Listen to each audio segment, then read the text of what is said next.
नमस्कार मंडळी. स्वाद आपल्या घरचा या रेसिपी चॅनलवर तुम्हा सर्वांचे अगदी मनापासून खूप खूप स्वागत आहे. नाश्त्याला काहीतरी पोटभरीचं आणि झटपट तयार करायचं असेल आणि ते सुद्धा अगदी चमचाभर तेलाचा वापर न करता, तर आजची ही रेसिपी अगदी परफेक्ट अशी आहे. आपण थेंबभर तेलाचा वापर न करता आजची नाश्त्यासाठी चटपटीत अशी रेसिपी तयार करणार आहोत. जराही वेळ न लागता अगदी झटपट तयार होणारा हा आजचा आपला नाश्ता आहे. त्यामुळे रेसिपी शेवटपर्यंत बघा आणि तुम्हाला आजची ही रेसिपी आवडली तर एक लाईक करून चॅनललाही सबस्क्राईब करायला विसरू नका. तर आता सर्वात आधी आपल्याला जे साहित्य आहे ते मिक्सरच्या भांड्यातच घालून घ्यायचं. 1 वाटी तांदुळाचं पीठ आपण इथे घेतलेलं आहे आणि त्यानंतर त्याच सारख्या वाटीने इथे पाव वाटी आपल्याला रवा घ्यायचा आहे. जाड रवा असेल तरीही चालेल. तर पाव वाटी रवाही घालून घेतलेला आहे. त्यानंतर आपल्याला यामध्ये घालायचं आहे दही. तर इथे आपण सारख्याच वाटीने 1 वाटी दही यामध्ये घालून घेतलेलं आहे. दही चांगलं फ्रेश ताजं असं इथे मी वापरलेलं आहे. त्यानंतर आपल्याला 2 हिरव्या मिरच्या आणि अर्धा इंच आलंसुद्धा यामध्ये घालायचं आहे. पाणी न टाकता सुरुवातीलाही असंच आपल्याला फिरवून घ्यायचं आहे. आणि बघा एकदा हे फिरवून झाल्यानंतर आपण सारख्याच वाटीने यामध्ये 1 वाटी पाणी घालणार आहोत. आहे ना अगदी प्रमाण साधं सोपं असं. तर आता हे एकदा फिरवून घेणार आहोत आपण, म्हणजे सर्व साहित्य छान बारीक होईल आणि एकजीवसुद्धा. तर आता हे पूर्ण साहित्य तुम्ही इथे बघू शकता एकजीव असं झालेलं आहे. तर आता हे पूर्ण मी काढून घेते मोठ्या एका पसरट भांड्यामध्ये. आणि इथे बारीक करताना माझ्या मिश्रणातील आलं हे बारीक झालेलं नव्हतं, त्यामुळे ते खिसणीवर बारीक करून मी यामध्ये घातलं. असं बऱ्याचदा होतं, आपण मिक्सरला काहीतरी बारीक करायला टाकतो आणि त्यातली एखादं जे साहित्य आहे ते बारीक व्हायचं राहतं. तर आता हे इथे तुम्ही बघू शकता जे आपलं मिश्रण आहे ते छान असं तयार झालेलं आहे. आता यामध्ये आपल्याला चवीसाठी मीठ घालून घ्यायचं आहे. तर इथे चवीनुसार मिठाचं प्रमाण आपल्याला ठेवायचं आहे. आता घातलेलं मीठ ते सुद्धा या मिश्रणामध्ये एकत्र असं आपण करून घेणार आहोत. तर बघा थेंबभर तेलाचा वापर न करताही तुम्ही किती छान पोटभरीचा नाश्ता तयार करू शकता आणि तो देखील घरातील सर्वच मंडळीने आवडीने खातील असा तयार होईल. तर आता मिश्रण तर तयार झालेलं आहे. तर आता इथे स्टीमर न वापरता घरातीलच अशी एक पसरट मी कढाई घेतलेली आहे. त्यामध्ये पाणी घालून घेतलेलं आहे, म्हणजे भांड्यांचा जास्त पसारासुद्धा नको. आणि एक रिंग घेतली, ती यामध्ये ठेवलेली आहे. आता यावर झाकण आपल्याला ठेवायचं आहे आणि पाणी उकळून आधी घ्यायचं आहे. तर आता ज्या ताटामध्ये आपल्याला नाश्ता वाफवायचा आहे त्यामध्ये आधी तेल लावून घेणार आहोत आपण. म्हणजे तेल लावल्यामुळे आपल्याला नाश्ता व्यवस्थित डिमोल्ट करता येईल. तर आता तेल लावून घेते आधी. आता इथे तुम्हाला मिश्रणची कन्सिस्टन्सीसुद्धा एकदा दाखवते. आता आपला नाश्ता छान स्पॉन्जी जाळीदार होण्यासाठी, कारण इन्स्टंट नाश्ता करत आहोत, त्यासाठी इथे आपल्याला यामध्ये इनोचं एक पॅकेट असतं, ते पॅकेटमधलं चमचाभर इनो घालायचं आहे. आता इनो घातल्यानंतर त्यावर चमचाभर पाणी घालून घेतलं आणि पूर्ण एकत्र असं करून घ्यायचं आहे इनो. काही सेकंदासाठी मिश्रण आपल्याला हे फेटून घ्यायचं आहे. मिश्रण हे फेटल्यामुळे हलकं तयार होतं.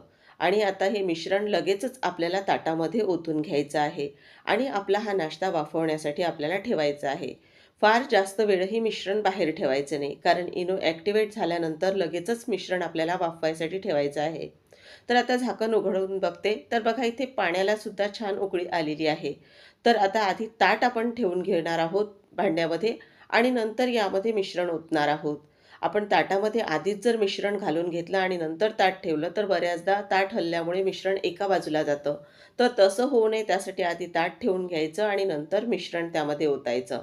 असं केल्यामुळे मिश्रण एकसारखं आपल्या ताटामध्ये सेट होतं आणि नाश्ता व्यवस्थित असा तयार होतो. आता यावर आपल्याला लाल तिखट घालून घ्यायचं आहे. तर इथे चवही छान लागते आणि नाश्ता दिसायला सुद्धा छान दिसतो. आता यावर झाकण आपल्याला ठेवायचं आहे आणि 10 मिनिटासाठी नाश्ता वाफवून घ्यायचा आहे. सुरुवातीचे 2 ते 3 मिनिटं गॅसची स्पीड मोठीच ठेवायची आहे आणि नंतर मीडियम स्पीडवर आपला नाश्ता आपल्याला वाफवायचा आहे. जोवर नाश्ता आपला वाफवला जातो तोपर्यंत एक साधी सोपी अशी चटणी करूया. मूठभर कोथिंबीर, 2 ते 3 इथे लसूण पाकळ्या, अर्धा इंच आलं घेतलेलं आहे आपण आणि चटणीला छान दाटसरपणा यावा यासाठी 2 चमचे शेव घ्यायची आहे आणि चवीनुसार मीठ. तसंच यामध्ये आपण आणखी चटपटीत चटणी होण्यासाठी चाट मसाला पाव चमचा घातलेला आहे. त्यानंतर चटणी बारीक करण्यासाठी यामध्ये पाणी घालायचं आणि पूर्ण चटणी छान बारीक अशी करून घ्यायची आहे आपल्याला. चटणी जितकी छान बारीक केल्या जाईल तितकीच तिची चव छान लागेल. तर इथे बघू शकता घाईच्या वेळेत झटपट तयार होणारी ही चटणी आपली तयार झालेली आहे.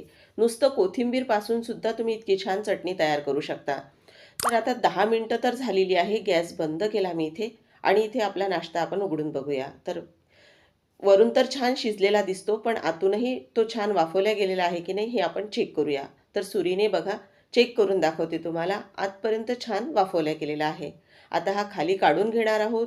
आधी हा नाश्ता पूर्ण थंड करून घ्यायचा आणि थंड करून झाल्यानंतरच आपल्याला हा कट करून घ्यायचा. घाईच्या वेळेत जर तुम्ही असा गरमच असताना कट केला तर तो व्यवस्थित कट केला जात नाही. तर बघा तुम्हाला आवडेल त्या आकारामध्ये तुम्ही कट करून घेऊ शकता. तुम्हाला जसा ढोकळ्यासारखा आवडत असेल तसाही कट करून घेऊ शकता. तर इथे बघा मी व्यवस्थित असा हा कट करून घेते आधी आणि नंतर आपण यावर कोथिंबीर घालणार आहोत. जर तुम्हाला यावर तडका आवडत असेल तर तुम्ही तडकाही घालू शकता. पण इथे आपण कमीत कमी म्हणजे अजिबातही तेल न वापरता हा नाश्ता केलेला आहे. त्यासाठी बघा जर तुम्ही अजिबातही तेल खात नसाल तर तुमच्यासाठी अगदी परफेक्ट असा हा नाश्ता आहे. आणि बऱ्याचदा बघा आपण तेल खाण्याचं टाळतो. तर तुम्हाला डाएट करत असाल तर डाएटसाठी सुद्धा अगदी परफेक्ट अशी ही रेसिपी आहे. तर आता बघा वरून बारीक चिरून घेतलेली आपण कोथिंबीर घालून घेणार आहोत. म्हणजे दिसायला आणखीनही नाश्ता छान दिसेल. तर आता तुम्हाला बाहेरही काढून दाखवते बघा. आधी याच्या कडाही मोकळ्या करून घेतलेल्या आहेत आणि किती व्यवस्थित असा हा नाश्ता आपला निघालेला आहे. अजिबातही कुठे तुटल्या गेलेला नाही आणि चिकट झालेला नाही. तर आता तुम्हाला जवळूनही दाखवते की किती हा स्पॉन्जी आणि हलका तयार झालेला आहे. तर इथे यावरची जाळी बघून तुमच्या लक्षात येतच असेल की हा किती हलका झालेला आहे. आहे ना अगदी घरगुती साहित्यामध्ये छान अशी ही रेसिपी. तर हाताने चुरगळूनही दाखवते तुम्हाला. बघा अगदी पूर्ववत नाश्ता त्याची जागा घेत आहे.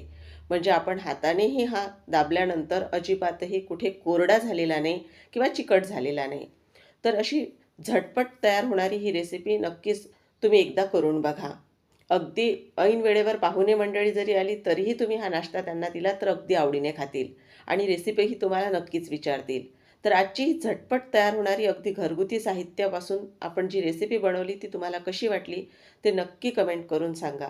आणि आजची रेसिपी जर तुम्हाला आवडली असेल तर एक लाईक करून चॅनललाही सबस्क्राईब करायला विसरू नका.